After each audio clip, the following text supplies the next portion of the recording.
Charge का, current का, सबका। ठीक है, तो इस ऑसिलेशन को ही एलसी ऑसिलेशन बोलते हैं। ठीक है, okay. So let's say this is charge Q,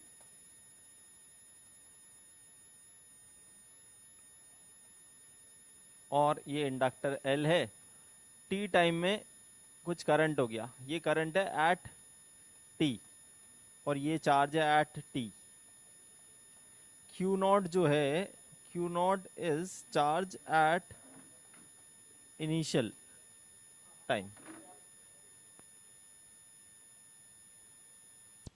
ठीक है, तो चार्ज और इंडक्टर में एनर्जी का ऑसिलेशन हो रहा है, इसी को हम एलसी ऑसिलेशन बोलते हैं। केवीएल लिख देते हैं, ऐसे घूमते हुए हम केवीएल की इक्वेशन लिख रहे हैं। ठीक है, सो सी वेरी केयरफुली। हम बोल रहे हैं कि भाई ऐसे घूम रहे हैं, तो चार्ज की कैपेसिटर की नेगेटिव से पॉजिटिव प्लेट पर जंप किया तो q by c minus L d i by D t, because I am moving in the direction of current. ठीक है, तो यहां से मुझे मिला L d i by D t, और simply d i by D t, d i by D t is how much, q by L C. ठीक है, और मेरे पास एक इक्वेशन है that i is minus d Q by D T, I is minus d Q by D T. क्यों? क्योंकि जैसे ही करंट मैंने ऐसा माना तो चार्ज कम हो रहा होगा समय के साथ, तो ये चीज मैंने यहां यूज की, आई को रखा D Q by D T with minus sign, तो ये इक्वेशन मुझे आंसर देती है D two Q by D T square is equal to minus one by L C को मैंने ऐसे लिखा। वन बाय एल सी को लिखने का तरीका देखो, क्यू ऐसा फॉर्म में आ गया, D two Q by D T square is this. अब अगर आपको कुछ याद आ रहा है ऐसी इक्वेशन देखकर तो बहुत अच्छी बात है, अगर नहीं आ रहा तो इसको देखकर शायद कुछ याद आए। D two X by D T square is equal to minus omega square X. Anything?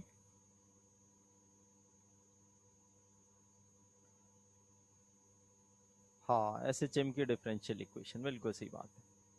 तो चार्ज ना एक साइन या कॉस का फंक्शन आएगा, Q equal to Q max, जिसको हम Q नॉट बोलेंगे, साइन या कॉस ओमेगा टी।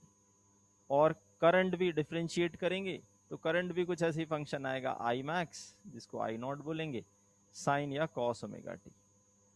अब ध्यान से कि कहाँ मैं साइन लिख रहा हूं और कहाँ मैं कॉस लिख रहा हूं, ध्यान से देखो।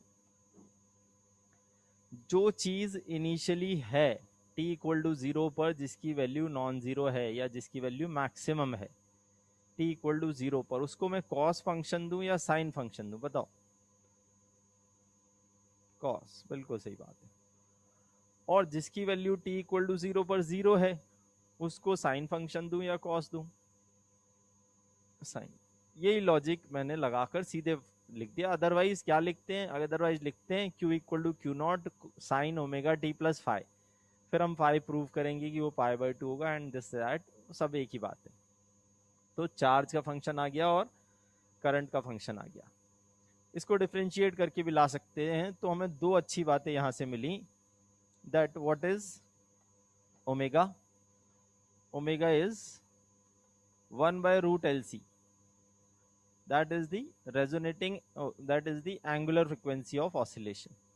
और एक और अच्छी बात हमें मिली, that I max, जिसको हमने I नॉट बोला है, is nothing but, इसको डिफ्रेंशिएट करके यार ये नीचे वाली equation, so Q not omega और Q max omega is I net. Okay, तो ये दो बातें हमें ध्यान रखनी है इस पूरे एनालिसिस से। ठीक है, तो चार्ज भी ऑसिलेट हो रहा है, करंट भी ऑसिलेट हो रहा है, एनर्जी भी ऑसिलेट होगी। अभी हम ये भी देखेंगे कि भाई energy of capacitor, energy of inductor oscillate होंगी, सम कांस्टेंट रहेगा। ठीक है, इज इट क्लियर यहां तक? हाँ बिल्कुल आइडियल इंडक्टर है, इसीलिए हम ये सारी चीजें, आई आर आया ही नहीं ना कहीं, केवीएल में कहीं आई आर आया ही नहीं। So there is no loss of energy, energy is never ending. ठीक है। आई मैक्स कैसे आया? आई मैक्स आया, इसको डिफ्रेंशिएट करके ये वाली इक्वेशन आई है, इसको डिफ्रेंशिएट करो तो यहाँ जाएगा आई, यहाँ जाएगा q not into omega sine omega t, तो q not into omega is i max. Okay.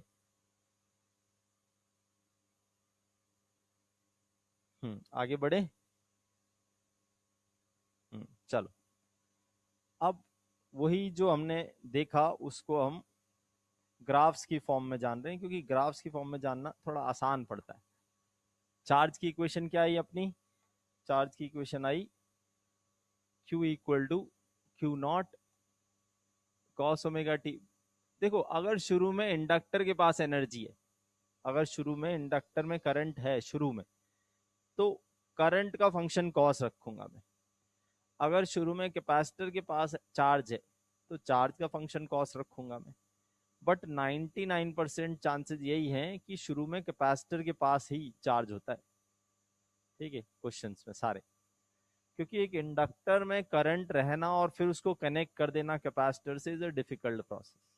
Okay, so usually we get a situation in which capacitor is initially charged and it is connected across an inductor. Okay,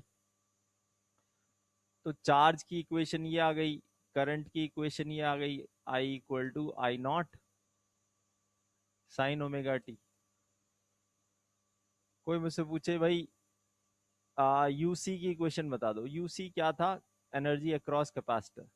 तो मैं बोलूंगा भाई q square by two C होती है, तो q not square cos square omega t by two C, ये आ गई UC. Energy across inductor is half L i square, i की वैल्यू रख दो half L i not square sine square omega t. ध्यान से आई नॉट की value रख रहा हूं मैं, i not is half q not square omega square into L sine square omega T. और जब इसको आपने सॉल्व किया तो ये बन गया Q not, omega square is one by L C, तो अगर आप देखो तो ये इस फॉर्म में आ रही है। So what is UC plus UL?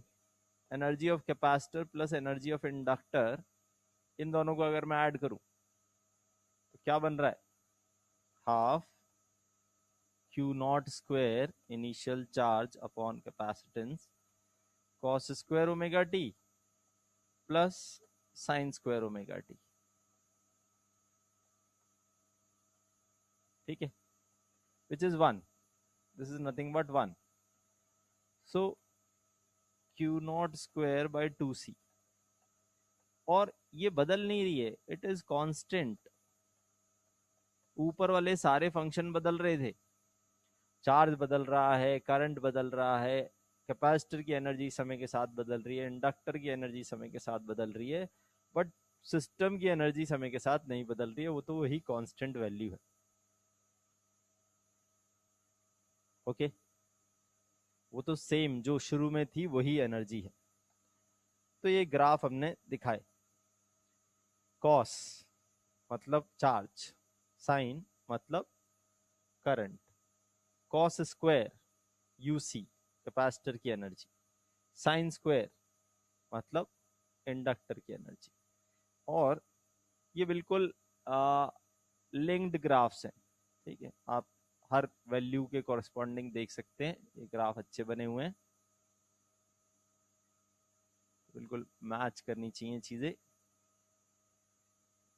Okay, तो अब आपको जो फंक्शन दिखना चाहिए ना, वो cos sine, sine square cos square ऐसे दिखना चाहिए। ठीक है, इस ये मैंने सिर्फ एक साइकिल दिखाई है, this is just one cycle, T, T by to, T by four, 3t/4, ठीक है, एंड सो ऑन। ठीक, तो अगर आपको ये ग्राफ देख कर लग रहा होगा कि इसमें तो 2 साइकिल हैं, ठीक है, क्योंकि इसका स्क्वायर फंक्शन है। आप हमेशा ये बात बोल सकते हो कि भाई स्क्वायर फंक्शंस का जो फ्रीक्वेंसी है ना, वो ओरिजिनल फंक्शन की फ्रीक्वेंसी की दोगुनी हो जाती है, तो टाइम पीरियड आधा हो जाता है, ठीक है। मगर हाँ, इसकी पूरी एक साइकिल है ये सब। ओके, तो अब अगर मैं बोलूं कि भाई चार्ज मेरा शुरू में मैक्सिमम था, तो पहली बार जीरो कितनी देर में होगा, तो आपको ऐसा दिखना चाहिए कि भाई मैं कॉस वैल्यू को जीरो चाह रहा हूँ। कॉस वैल्यू जीरो कितने एंगल पर होती है, 90 डिग्री। 90 डिग्री 360 का कितना पार्ट है, 1/4, तो t/4। ऐसे एक और क्वेश्चन में पूछ रहा हूँ, चार्ज मैक्सिमम का आधा कितनी देर में होगा। तो अब आप, चार्ज पूछा है ना, चार्ज चाहिए मुझे हाफ। हाफ चाहिए तो मतलब एंगल चाहिए 60 डिग्री। 60 डिग्री मतलब 360/6, मतलब t/6, नॉट t/3, t/6, ठीक है। ओके, हाँ, ऐसे ही मैं बहुत सारी और वैल्यूज आपसे पूछ सकता हूँ, ठीक है। Okay, got it.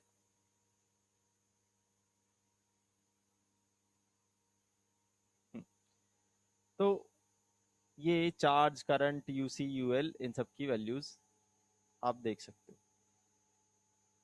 हाँ, अब एक और वैल्यू पूछ ली, मान लो मैं कह रहा हूं भाई यूसी और यूएल बराबर हो गए, UC and UL become equal, यहां पर हो रहे हैं, यूसी और यूएल की वैल्यू बराबर है, यहां पर भी हो रहे हैं, यहां पर भी हो रहे हैं, और यहां पर भी हो रहे हैं, ठीक है। तो यूसी यूएल बराबर हो रहे हैं, तो व्हाट, मतलब कॉस स्क्वायर थीटा और साइन स्क्वायर थीटा बराबर चाहिए मुझे, तो what should be theta. Theta should be 45 degree.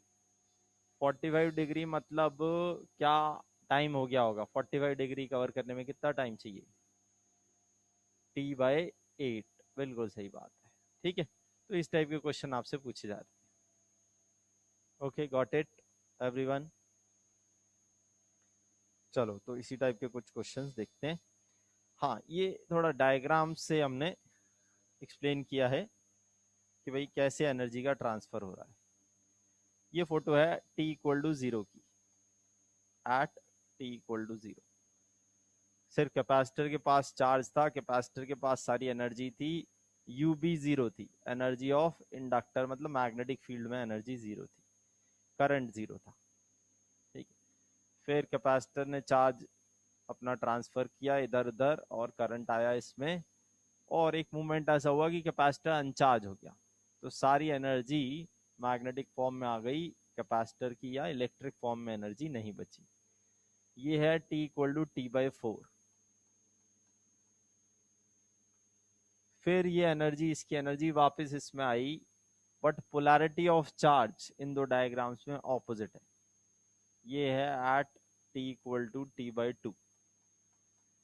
ये डायग्राम बिल्कुल पुरानी चीज को सिग्निफाई कर रहे हैं, t/2 पर चार्ज तो उतना ही है, मैक्सिमम चार्ज है, करंट वापस से जीरो हो गया, मगर पोलैरिटी ऑपोजिट है चार्ज की।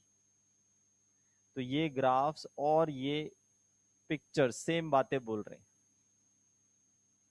फिर वापस से सारी एनर्जी इंडक्टर के पास आ गई एट t=3t/4 पर,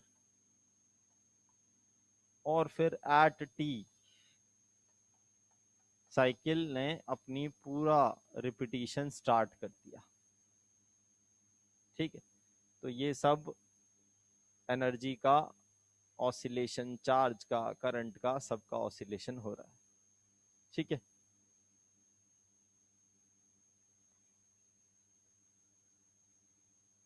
are these things clear? Okay, good.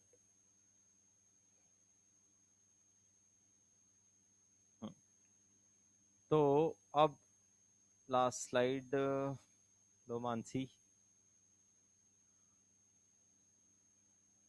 इसको कॉपी में नहीं लिखना, इसको कॉपी में नहीं लिखना, ठीक है। ये एनसीईआरटी में है, एक फोटो है एनसीईआरटी में, just to make you feel, make you understand, मैंने ये फोटो लगाई है, इसमें इसको कॉपी में नहीं लिखना कुछ भी, ठीक है। हाँ, इससे पहले वाली बिल्कुल होनी चाहिए आपकी कॉपी में, वो चीज होनी चाहिए, this is important.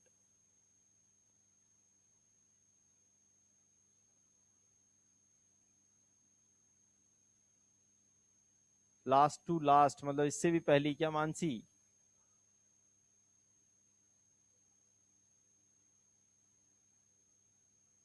Yes Tanushree, oscillation will go on go on go on, oscillation will never end, ठीक है।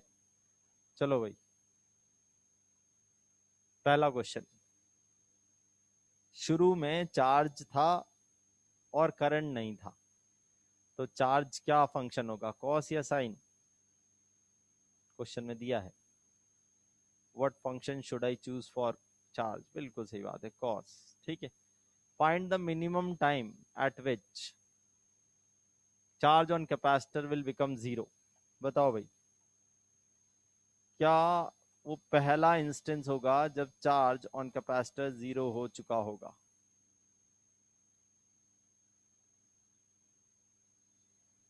आंसर आया है T/4, बिल्कुल सही है, answer is T/4, good.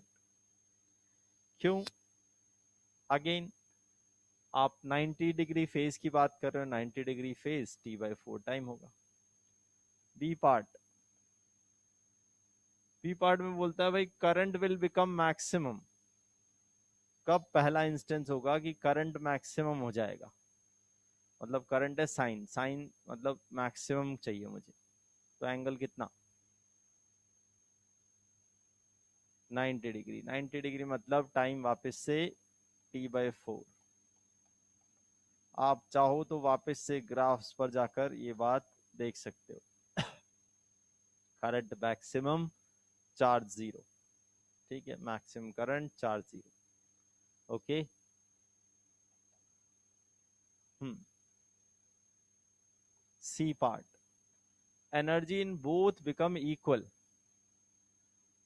Capacitor और इंडक्टर की एनर्जी बराबर चाहिए हमें, तो इसको आप ऐसे देखो कि आप बोल रहे हो भाई U C equal to U L चाहिए, U C equal to U L मतलब आपको चाहिए cos square omega T equal to sine square omega t, मतलब ओमेगा टी हो गया π/4, ठीक है, मतलब टाइम हो गया T/8, ठीक है। डी, डी इंटरेस्टिंग है, आपको चाहिए energy of capacitor 3 times that of inductor, मतलब U C equal to 3 times U L,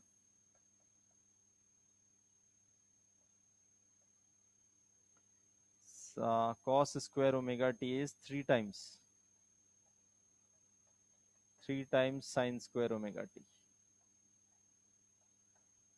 तो 10 ओमेगा टी इज 1/√3, मतलब फेज हो गया 30 डिग्री, 30 डिग्री मतलब टी हो गया T/12, गुड गुड गुड, काफी सारे लोगों का आंसर आ गया था, बहुत ही अच्छी बात है। डी के बाद ई, अब मुझे इंडक्टर की एनर्जी 3 टाइम्स करनी है, तो U L is 3 times U C, इसी का पलटू क्वेश्चन है ये, टी इक्वल टू, बताओ, ई, सही, गुड, सभी लोगों का सही, T equal to capital T/6। F, when current is half of maximum, current is half of maximum,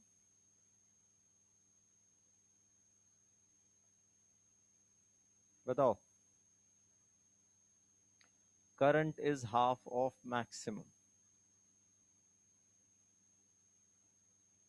मतलब आपको चाहिए, करंट होता क्या है, करंट होता है I max sine omega T. आप बोल रहे हो भाई ये आपको चाहिए आई मैक्स बाय 2, तो मतलब आप बोल रहे हो भाई साइन ओमेगा टी हाफ चाहिए, तो मतलब फेज आपको कितना चाहिए, 30 डिग्री। 30 डिग्री मतलब टाइम चाहिए आपको T/12 एफ जी। अब आपको चार्ज मैक्सिमम का हाफ चाहिए, बिल्कुल सही बात है। तो इसका आंसर है Q equal to Q max cos omega T equal to Q max by 2। Solve किया आपने तो आपको टाइम मिल गया T/6। किसी क्वेश्चन में किसी को कोई डाउट?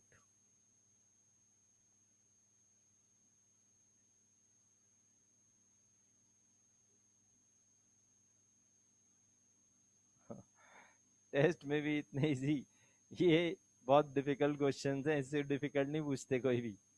ठीक है, आपको समझ में नहीं आता, दिक्कत ये है कई बार कि वो इतनी सी बात पूछ रहा है। ठीक है,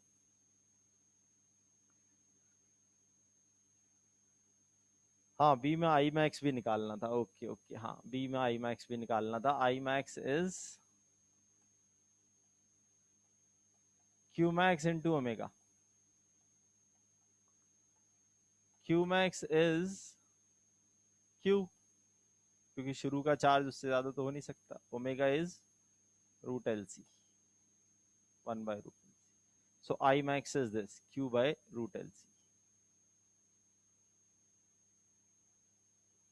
ठीक है, ओके। हम्म, अब देखो क्वेश्चन ना एक्चुअल में ऐसे क्वेश्चन कम पूछते हैं जो अभी मैंने पूछ लिए बहुत सारे।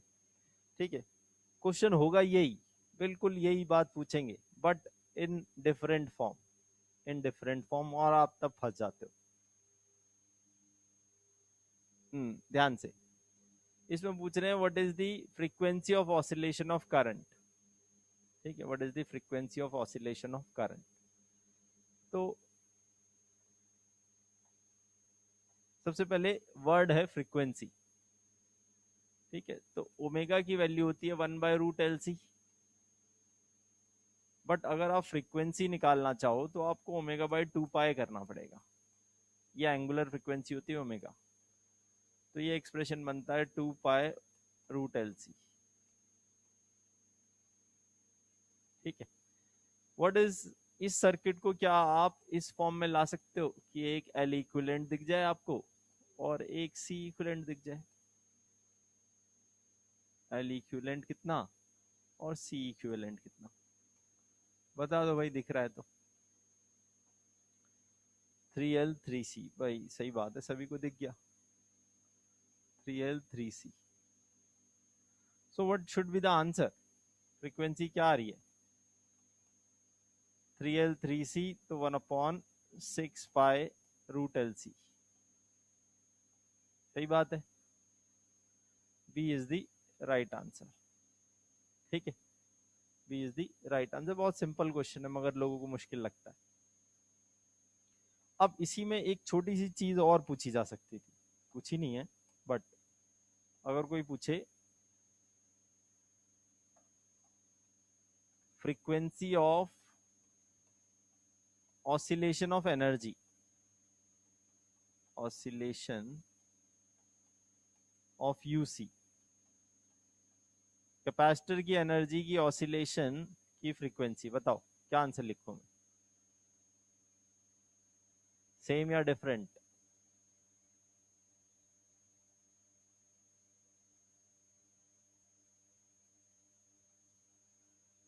आंसर सेम नहीं होगा, is 2 times frequency of oscillation of, frequency of 2 times frequency of oscillation of current और चार्ज।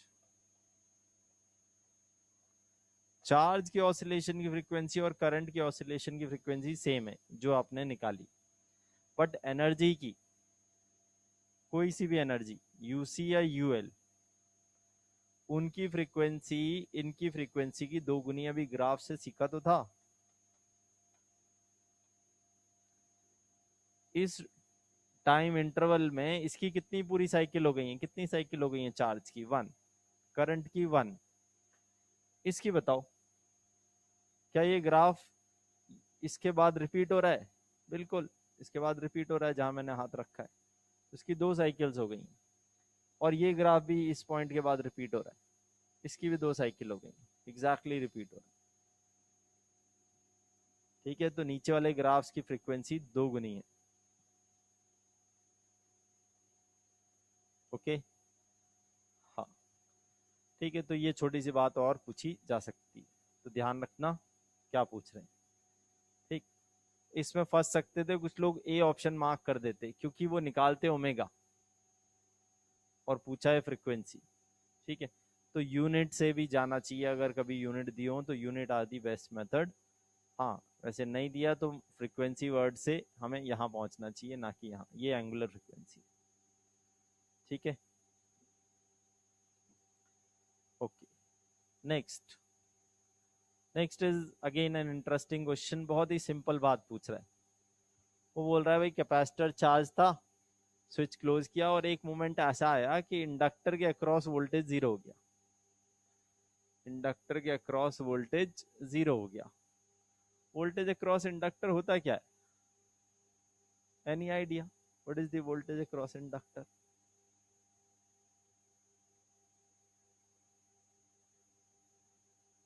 हाँ, L d i by D t. L d i by D t. ये मुझे 0 चाहिए, इसका मतलब d i by D t 0 चाहिए। उस moment पर d i by D t 0 हो तो मतलब आई मुझे मैक्स या मिन चाहिए। मैक्सिमा और मिनिमा पर ही तो स्लोप 0 होता है। ठीक है, तो बताओ भाई क्या टाइम हो रहा होगा जब करंट मैक्स है? ठीक है, मिन मतलब मिन मत लिखो अभी, मिन से आप कंफ्यूज हो जाओगे। ठीक है, मैं बताऊंगा मिनिमम का क्या मतलब है, अभी मैक्स ही लिखो। करंट मैक्स है तो क्या समय हो रहा होगा? करंट इज मैक्स मतलब charge is what? Charge is what? समय नहीं पूछा, चार्ज की वैल्यू पूछी है। Charge is 0। ठीक है, तो चार्ज 0 होगा, सिंपल सी बात है। हाँ, मैं क्यों ऐसा बोल रहा हूं, वापस से ग्राफ पर पहुंचते हैं और इसको समझते हैं। देखो, जब हम बोलते हैं ना करंट इज मैक्स, मैथ्स ना वो सब नहीं देखती। यहाँ भी करंट मैक्सिमम है वैसे तो, और यहाँ भी करंट मैक्सिमम है। ठीक है, मगर मैथ्स ऐसे नहीं देखती। मैथ्स तो कहती है भाई ऊपर वाली वैल्यू मैक्स, नीचे वाली वैल्यू मिन। तो this is not the minimum value of current physically. ठीक है, this is the maximum value of current, this is also the maximum value of current. ठीक है, जब करंट मैक्सिमम है तो चार्ज 0 है। ओके, हाँ, कुछ जनता की ये स्लाइड रह गई थी तो प्लीज टेक द स्क्रीनशॉट।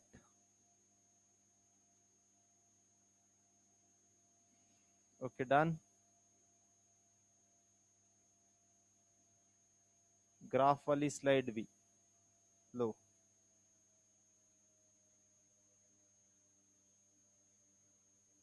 जल्दी से, खुशी।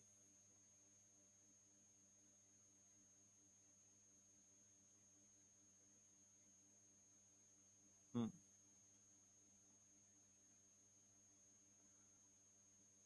ओके, ये भी एक क्वेश्चन है। ठीक है, इसमें वो बोलता है कि भाई आपने कैपेसिटर को चार्ज किया बैटरी से और फिर ये जो स्विच है इसको उठा के यहाँ इंडक्टर से कनेक्ट करा दिया। और वो बोल रहा है कि when at the first instance वो कब होगी, जब कैपेसिटर और इंडक्टर की एनर्जी बराबर होगी। ठीक है, कैपेसिटर और इंडक्टर की एनर्जी बराबर होंगी। ऐसा कब होगा, किस समय होगा? फिर से UC is UL means omega t. सीधे लिख दो इस बार, omega t is π/4, phase is π/4, so time is capital T/4 लिख दो, सॉरी T/8 लिख दो, या फिर इसी से ले आओ π/4 ओमेगा। ओमेगा की वैल्यू डाल दो, π√LC/4।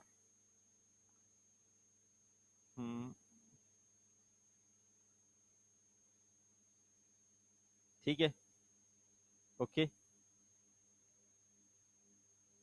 Option A. अच्छा, अगर क्वेश्चन थोड़ा सा ट्विस्ट करके ये बोले कि भाई सेकेंड टाइम ऐसा कब होगा, फर्स्ट टाइम तो ये हो गया, सेकेंड टाइम ऐसा कब होगा कि कैपेसिटर और इंडक्टर की एनर्जी बराबर हो जाए, तो बस ये जो इक्वेशन है इसके और मल्टीपल हमें रूट्स ढूंढने होंगे। 3π/4, 5π/4, 7π/4, इन सारे टाइम्स पर ये काम हो रहा है। तो नेक्स्ट जो पॉसिबल मैक्सिमम, मतलब इसके बाद जो नेक्स्ट इंस्टेंस है वो ये है, ओमेगा टी इज 3π/4, ओमेगा की वैल्यू डाल दो, नेक्स्ट ये है, नेक्स्ट ये, and so on. Okay,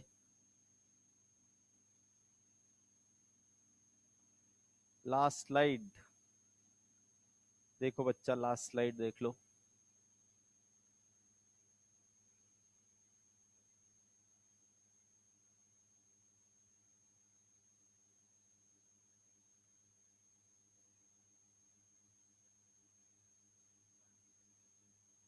okay, रेमजिम,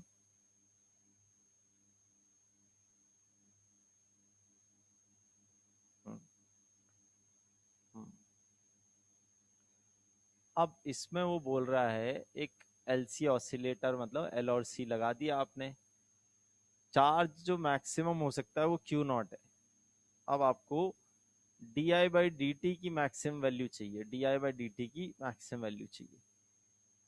तो सबसे पहले तो हम I की इक्वेशन लिख देते हैं, क्योंकि करंट का डेरिवेटिव चाहिए, तो I is Q0 omega sine omega T. सही बात है, di/dt, इसको डिफ्रेंशिएट करो, Q0 ओमेगा स्क्वायर साइन का डेरिवेटिव कॉस ओमेगा टी। अब मुझे इसको मैक्सिमाइज करना है, di/dt मैक्स, बताओ भाई, ये टर्म गायब कर दो, Q0 omega square which can be written as Q0/LC, root हट जाएगा, which is option A, which is option A. Good Ananya and राशि, गुड, अच्छा कर रहे।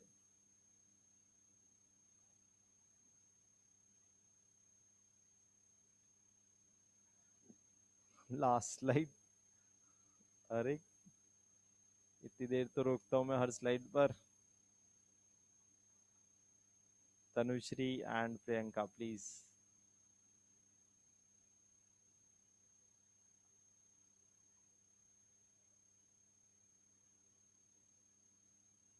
ओके, हाँ ठीक है। देखो अब चैप्टर तो ऑफिशियली खत्म हो गया, बट हाँ कुछ छोटी छोटी बातें जो कभी कभी रेयरली किसी इंस्टेंस पर आपसे पूछ ली जाए, और उसमें कुछ पढ़ने वाला नहीं है, बस बेसिक एनालॉजी है, वो समझ में आना चाहिए, पता रहना चाहिए कि एनालॉजी क्या होती है। ठीक है, हम क्या करते हैं, हम कई बार एक स्प्रिंग ब्लॉक सिस्टम को, ऑसिलेशन वो जो होती है स्प्रिंग ब्लॉक ऑसिलेशन को LC ऑसिलेशन के साथ इक्वेट कर देते हैं कि भाई ये ऐसा ही हो रहा है इसमें भी। ठीक है, तो अगर आप देखो तो वहां जो एनर्जी की इक्वेशन होती है, वहां इक्वेशन होती है स्प्रिंग ब्लॉक में हाफ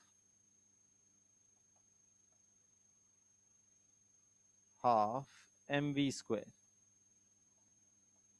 प्लस हाफ kx², और वहां भी टोटल एनर्जी कांस्टेंट होती है। यहाँ यही टर्म ऐसे लिखी जाती है half li² plus half q²/c। तो एनालॉजी से आप देख सकते हो कि कौन किसकी जगह ले रहा है।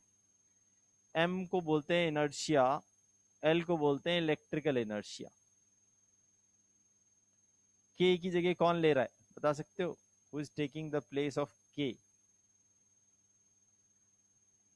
1/c, 1/c।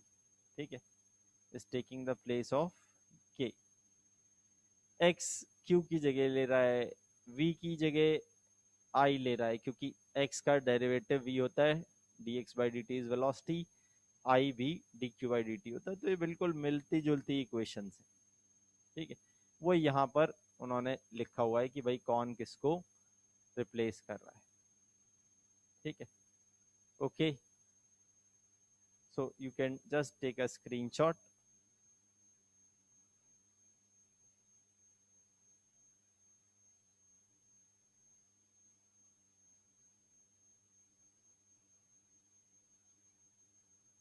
सेम एनालॉजी हम एक स्प्रिंग ब्लॉक और आरएलसी सीरीज सर्किट में भी लगाते हैं। ठीक है, आरएलसी सीरीज सर्किट में भी हम सेम एनालॉजी लगाते हैं। क्या होता है, अगर मैंने ऐसे ही छोड़ दिया ऑसिलेशन देके, तो वो चीज थोड़ी देर में रुक जाती है। Same is true with a circuit. एक कैपेसिटर को चार्ज करके मैंने सर्किट में छोड़ दिया तो रेजिस्टेंस जो है एनर्जी खा जाएगा। जैसे पहले वाले में हमने माना कि भाई एनर्जी का लॉस नहीं हो रहा, तभी हम कोई और चीज ले नहीं रहे। ठीक है, क्योंकि रेजिस्टेंस हम एब्सेंट मानते हैं एलसी ऑसिलेशन। बट अगर रेजिस्टेंस अगर है, जो कि रियल केस है, तो क्या होता है?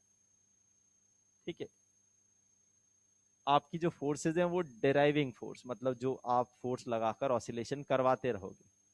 ठीक है, this will produce some acceleration, drag force लगेगी। ड्रैग फोर्स क्या होती है? ड्रैग फोर्स होती है b into V. b into V, b into V. b is called damping coefficient, v velocity,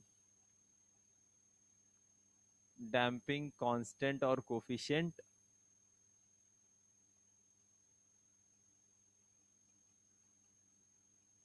ठीक है, और v तो ऑब्वियसली वेलोसिटी है, a acceleration, k x force. तो अगर आप यहाँ इक्वेशन लिखोगे तो f डिराइविंग कुछ ऐसी आ जाती है। f डिराइविंग, जो फोर्स ड्राइव कर रही है, that is equal to this. और यहाँ पूरा मोशन कौन करा रहा है चार्जेस वगैरह का? वोल्टेज। तो यहाँ आप वोल्टेज को लिखते हो कि भाई voltage is equal to V source, या v equal to V R, उसी ऑर्डर में लिख देते हैं, V C, sorry, V L, V L plus V R plus V C, ऐसे लिख दिया। एक एक टर्म को मैं एक्सप्लेन कर रहा हूं, वो क्या है। V C, V C is q/c। ठीक है, V R is I R, and I is dq/dt। तो इसको मैंने ऐसे लिख दिया, V R is dq/dt, this is V R dq/dt। And VL is voltage across inductor is L di/dt, L di/dt। I खुद dq/dt है, तो इसको मैंने ऐसे लिखा L d2q/dt²। तो ये इक्वेशन यहाँ आ गई। ठीक है, ऊपर वाली इक्वेशन और नीचे वाली इक्वेशन देखें तो आप एनालॉजी से खुद बता सकते हैं कि कौन किसकी जगह ले रहा है, जो कि हमने टेबल की फॉर्म में लिख दी है कि भाई ड्राइविंग फोर्स की जगह कौन ले रहा है, वोल्टेज सोर्स, मास की जगह इंडक्टेंस, बी की जगह रेजिस्टेंस, स्प्रिंग कांस्टेंट की जगह 1/c, डिस्प्लेसमेंट की जगह चार्ज, वेलोसिटी की जगह करंट। ये सब वैल्यूज आप, स्क्वायर कैसे हुआ, स्क्वायर नहीं हुआ, d2q हुआ, d2 डबल डेरिवेटिव, इसको आप ऐसे लिखोगे ना, l d/dt of current, current क्या है, dq/dt, ऐसे लिख दिया। तो यहाँ d2q/dt स्क्वायर, जैसे d2x/dt स्क्वायर होता है ना,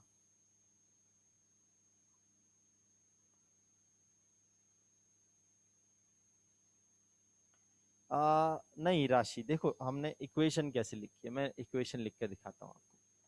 इसके एफबीडी को जब सॉल्व करते हैं ना, तो इक्वेशन ऐसे आती है, ड्रैग फोर्स बिल्कुल सही बात है, ऊपर लगेगी क्योंकि वेलोसिटी नीचे, ये चीज मोशन नीचे कर रही है तो ड्रैग ऊपर ही लग रहा है, स्प्रिंग भी ऊपर लग रहा है, एक्सेलरेशन नीचे प्रोड्यूस किया आप। तो आप कैसे लिखते हो, एफ ड्राइविंग, एफबीडी देखो सॉल्व कर रहा हूँ, एफ ड्राइविंग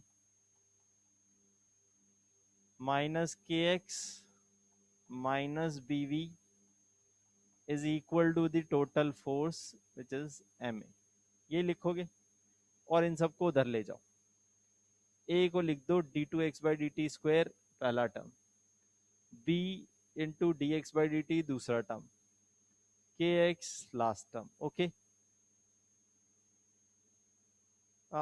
फ्रिक्शनल कोफिशिएंट बोल दो, या इसको फ्रिक्शनल कोफिशिएंट या डैम्पिंग, ये ज्यादा फेमस वर्ड है, ठीक है, फ्रिक्शनल तो कम यूज होता है, damping is more famous word, ठीक है।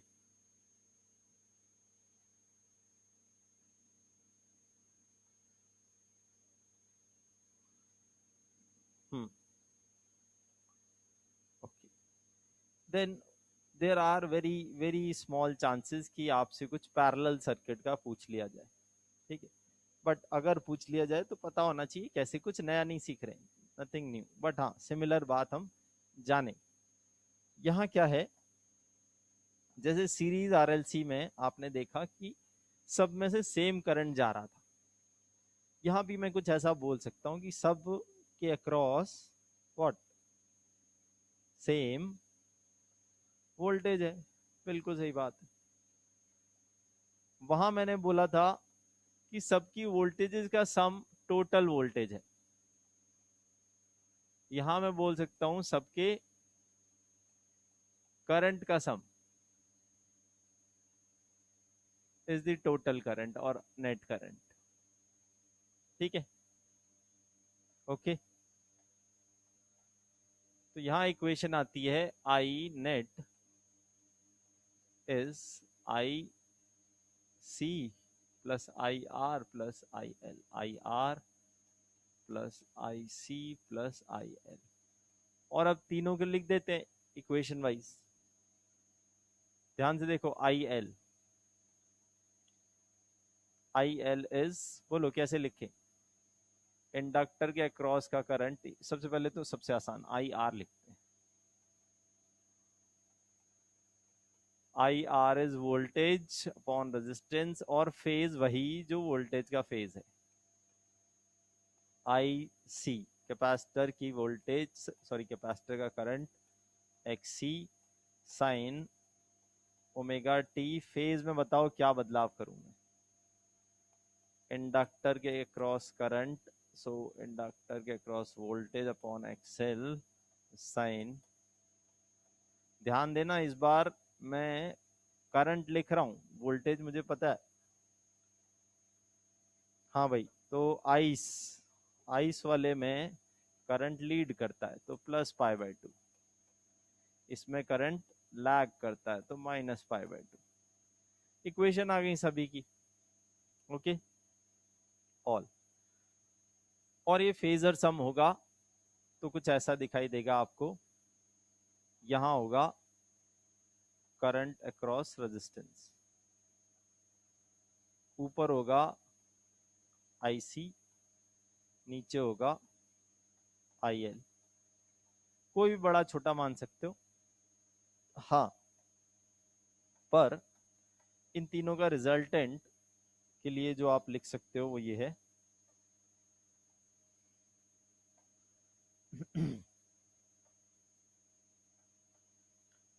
I net square is equal to IR square plus VC, sorry IC, V लिखने की आदत हो गई है ना, IC minus IL whole square. चलेगा? इन तीनों का फेजर सम ही I नेट है। I को, इस नेट करंट को मैं लिखूंगा V by Z, V source by Z का square, V source by R का square, V source by XC, V source by XL का स्क्वायर। तो यहां से वो जो Z वाला एक्सप्रेशन था वो बिल्कुल पलट के फॉर्म में आ जाता है, और पैरेलल में होता भी तो यही है।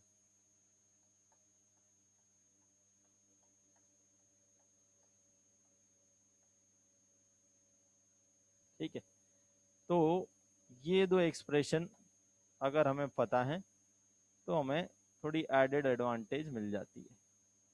बट हाँ, पैरेलल में भी बहुत बहुत सारी चीजें होती हैं जैसे हमने सीरीज में की। बट हाँ, पैरेलल में पूछे जाने के चांसेस नहीं है क्योंकि ये सिलेबस का पार्ट एज सच है नहीं।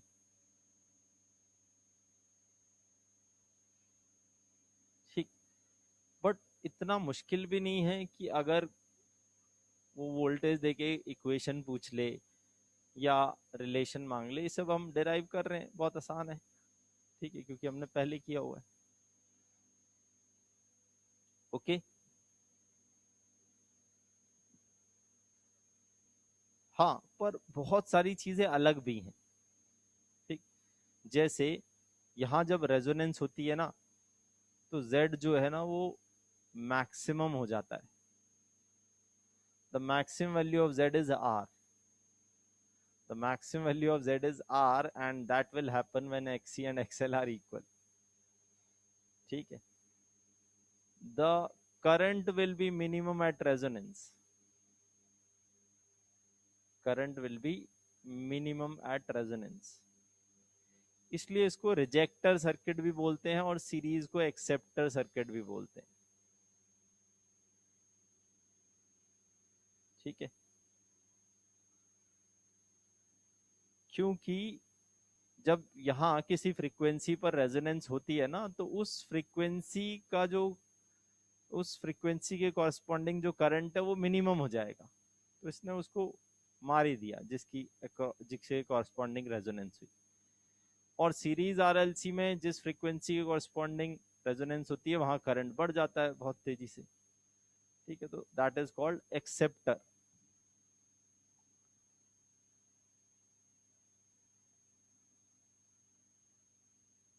ओके, ठीक, so there are so many new things. अगर आप इसको पढ़ें तो और बहुत सारी चीजें इसमें निकल जाएंगी, बट इतना काफी है, सफिशिएंट, मोर देन सफिशिएंट। ठीक है, लास्ट स्लाइड, ये लो बच्चे, आशी। ठीक है, current will be minimum at resonance regime in parallel RLC circuit at resonance. Okay,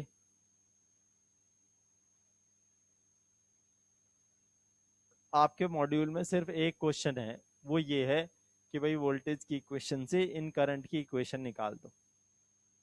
okay, बस इतना क्वेश्चन है। नहीं, नीट में आज तक कोई क्वेश्चन नहीं आया है। हाँ, ठीक, तो अब पैरेलल सर्किट में भी एनालॉजी से आप रिलेशन, भाईचारा इनमें पैदा कर सकते हो कि भाई कौन किसकी जगह ले रहा है। ठीक है, तो देखो, आपको याद ना रखना पड़े इसलिए मैं डिराइव कर रहा हूँ ये इक्वेशन, और बहुत सिंपल है, कोई मुश्किल नहीं। क्योंकि इस बार आपने करंट को जोड़ना है। वहां क्या था, वोल्टेज का एडिशन था, यहाँ क्या है, करंट का एडिशन है। नेट करंट कैसे बन रहा है, नेट करंट बन रहा है i equal to i C plus i R plus i L. इसी ऑर्डर में लिखा हुआ है ये तीनों यही है। This is i C, this is I R, this is i L. ठीक है, अभी मैं लिख रहा हूं।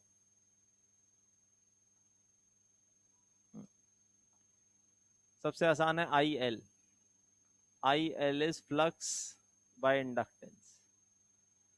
करंट अक्रॉस रेजिस्टेंस भी बहुत आसान है, voltage upon resistance.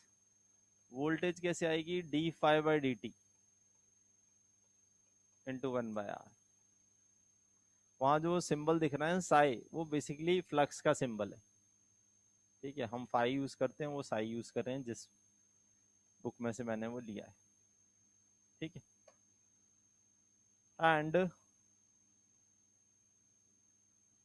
I across C is d by dt of charge on capacitor. Charge on capacitor is itself q equal to cv. c को ऐसे रखो, d by dt of voltage, voltage क्या है, d phi by dt। तो ये बन जाता है c d2 phi by dt square. ठीक, तो ये एक्सप्रेशन ये आ गया आपका। और फिर आपने देखा भाई कौन किसकी जगह ले रहा है, तो आपको पता लगा मास की जगह इस बार पैरेलल सर्किट ने, कैपेसिटेंस ने ले ली, और डैम्पिंग कोफिशिएंट की जगह 1/r ने ले ली, और k की जगह 1/l ने ले ली, जो कि अलग अलग बातें हैं, सीरीज में अलग, पैरेलल में अलग। Okay,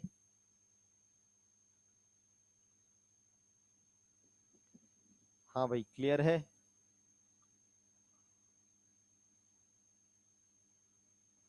M I clear? Good.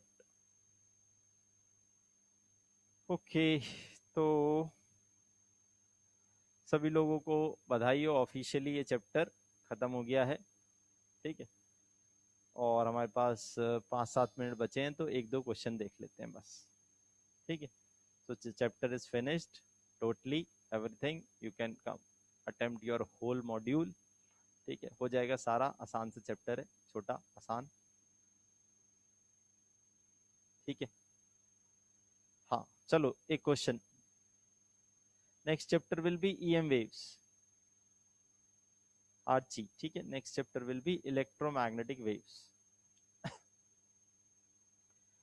तो ये ग्राफ दे रखा है और बोला है कि भाई एक सीरीज आरएलसी का ग्राफ है वोल्टेज और करंट का, और उसमें बोला है कि भाई मैक्सिमम वोल्टेज, ये वैल्यू, ये मैक्सिमम वैल्यू और ये मैक्सिमम वैल्यू सब दे रखी हैं, और t इक्वल टू 0 पर भी वैल्यू दे रखी है। ये 100 है, ये 10 है, ये 100 है, और ये वाली जो वैल्यू है ये 5 है। ठीक है, ओके। सबसे पहले कौन लीड कर रहा है, क्वेश्चन देख के समझ में आ रहा है, ग्राफ देख के, sorry, which is leading, current is leading, बिल्कुल सही बात है। as I leads, I can say capacitive nature। सही बात है, ओके। अब I की इक्वेशन ना ऐसी होगी, I max sine omega T plus five, और I max तो क्या है, 10 sine omega T plus five, और ये बोला हुआ है I at T equal to 0, ये आएगा I साइन फाइव, जो कि है 5 गिवन है।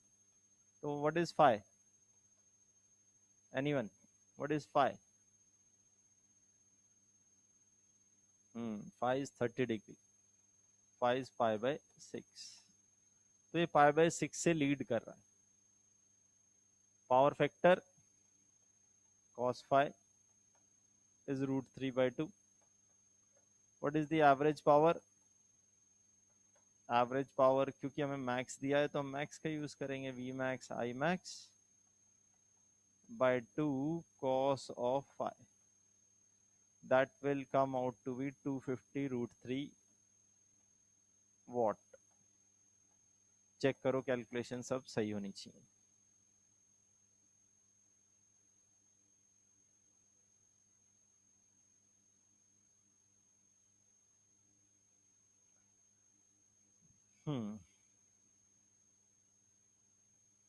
सही है.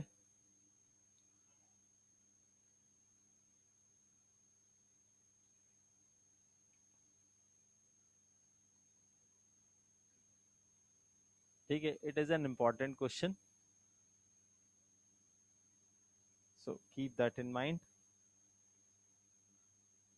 And the last one, today's last question. अगर आप सीरीज आरएलसी सर्किट समझें तो सारे आंसर सही दे देने चाहिए, अदरवाइज मुश्किल हो सकती है. चलो, ट्रू स्टेटमेंट बतानी है. कौन कौन सी स्टेटमेंट ट्रू है बताओ भाई. क्या Z R से छोटा हो सकता है? क्या Z R से छोटा हो सकता है?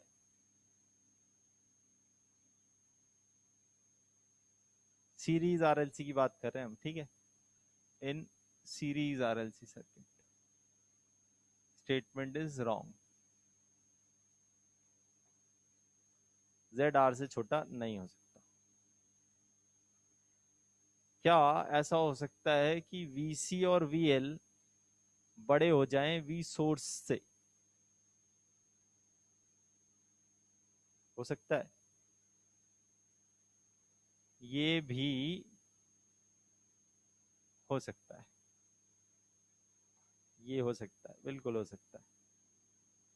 ठीक है. हाउ? ले लो कोई भी एग्जांपल. रेजिस्टेंस, इंडक्टर, कैपेसिटर, इसकी वैल्यू 2 है. एक्स एल की वैल्यू भी 10 है और एक्स सी की वैल्यू भी 10 है. रेजोनेंस ले लेते हैं, आसान पड़ता है. 10 वोल्ट का एसी सोर्स है 50 हर्ट्ज का. ठीक है. What will be the current? 10 volt, 2 ohm resonance है तो यही 5 एम्पियर का करंट दौड़ेगा. तो what is the voltage across this? अगर मैं बोलूं यहाँ एक वोल्ट मीटर मैंने लगा दिया, ये पता है क्या शो करेगा? What will be the reading? 2 into 10, 50 volt show करेगा ये. ओके. ठीक है. तो 10 वोल्ट लगाकर मैं 50 वोल्ट ला सकता हूँ. इसीलिए कई बार हम सीरीज आरएलसी को मैग्निफिकेशन के लिए यूज करते हैं, वोल्टेज मैग्निफिकेशन. ठीक है. हम इसका यूज मैग्निफिकेशन के लिए भी कर सकते हैं. जैसे ट्रांसफार्मर में हो रहा था ना, आप वोल्टेज बढ़ा घटा सकते थे, यहां भी कर सकते हो. ठीक है. See, V R can be greater than V S.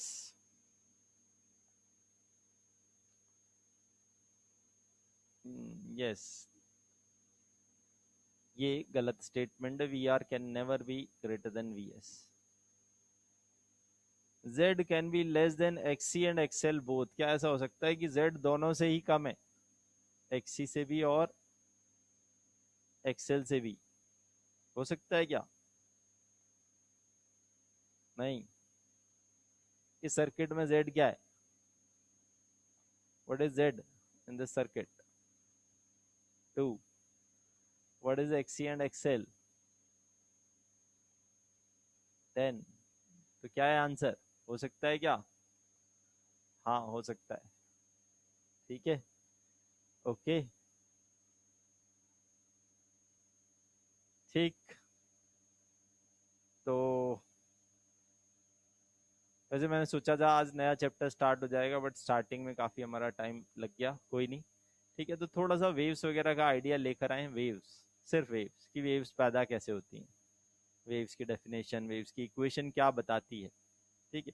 जैसे अगर मैं लिख दूं ये y equal to A sine omega T minus K X, तो इसमें ये सब टर्म बताती क्या है ये सब, y क्या है, a क्या है, ये सब पता हो।